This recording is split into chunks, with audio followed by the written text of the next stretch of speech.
जरूरी है। नमस्कार, एमएनएस न्यूज लाइव में आप सभी का स्वागत है। मैं हूँ आपके साथ आंचल। तो आइए देखते हैं देश और दुनिया की तमाम बड़ी खबरें। राजस्थान में 7 बार फिर विधायक बीजेपी में शामिल, केंद्रीय मंत्री मेघवाल के खिलाफ किया था प्रचार। राजस्थान विधानसभा चुनाव का बिगुल बज चुका है। चुनाव आयोग जल्द ही चुनावी तारीखों का भी ऐलान कर सकता है। कांग्रेस और बीजेपी के बीच वार पलटवार तेज हो गया है। इस बीच वसुंधरा राज्य सरकार में मंत्री और राजस्थान को कोलायत से बार विधायक रहे देवी सिंह बाटी गुरुवार को बीजेपी में शामिल हो गए। बाटी केंद्रीय मंत्री प्रहलाद जोशी की मौजूदगी में बीजेपी में शामिल हुए। राजस्थान विधानसभा चुनाव का बिगुल बज चुका है। चुनाव आयोग जल्द ही चुनावी तारीखों का भी ऐलान कर सकता है। कांग्रेस और बीजेपी के बीच वार पलटवार तेज हो गया। इस बीच वसुंधरा राज्य सरकार में मंत्री और राजस्थान के कोलायत से 7 बार विधायक रहे देवी सिंह बाटी गुरुवार को बीजेपी में शामिल हो गए।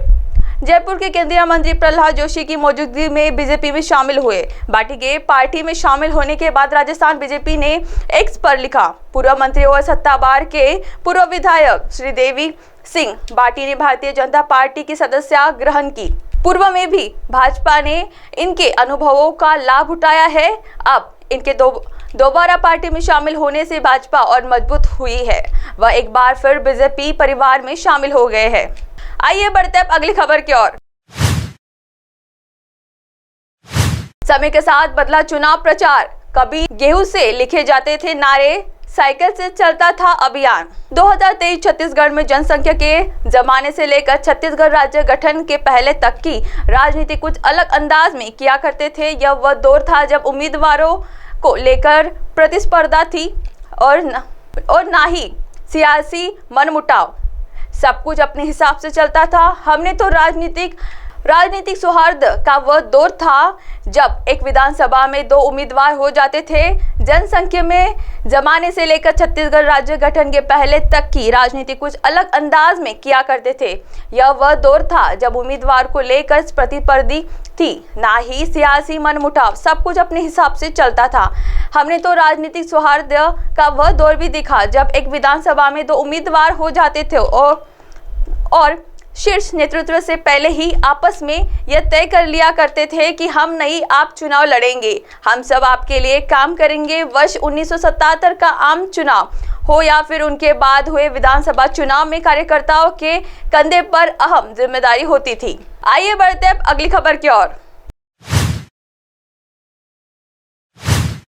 अंतर्कलह के बीच जनरल बीके सिंह ने किया चुनाव लड़ने का ऐलान। विधानसभा चुनाव से चल रही एमएलए और एमपी में अदावत। 2024 में होने वाले लोकसभा चुनाव को लेकर जहां सभी सियासी दल अपनी अपनी रणनीति तैयार करने में लगे हैं, वहीं गाजियाबाद से सांसद जनरल बीके सिंह अपनी से जंग के मूड में नजर आ रहे हैं। इसकी वजह से यह कि 2 साल से चली आ रही सांसद और विधायकों के बीच अंतर्कलह अब तक खत्म नहीं हुआ है। उन्होंने कहा कि उनके खिलाफ साजिश रचने वाले भाजपा के ही लोग हैं। 2024 में होने वाला लोकसभा चुनाव को लेकर जहां सभी सियासी दल अपनी अपनी रणनीति तैयार करने में लगे हैं, वहीं गाजियाबाद से सांसद जनरल बीके सिंह अपनी जंग में मूड में नजर आ रहे हैं। इसी वजह से यह है कि 2 साल में चली आ रही ये सांसद और विधायकों के बीच अंतर्कलह अब तक खत्म नहीं हुआ है।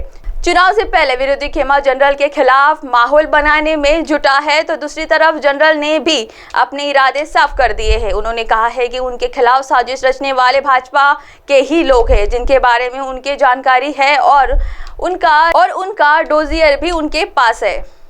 अब आप हमारे चैनल को आपके मोबाइल पर भी देख सकते हैं। मोबाइल ऐप पर देखने के लिए प्ले स्टोर से एमएनएस न्यूज टीवी आप डाउनलोड करें। इंस्टालिंग, ट्विटर, हाईकुक, फेसबुक और कई सोशल मीडिया प्लेटफॉर्म पर हमारा चैनल उपलब्ध है। आप हमारे चैनल को लाइव भी देख सकते हैं www.mnsnewstv.com पर। फिलहाल वक्त हो चला है दर्शकों ब्रेक का।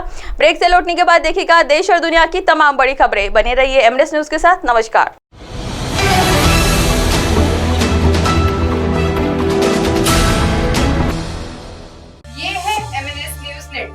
और आप देख रहे हैं एमएनएस न्यूज।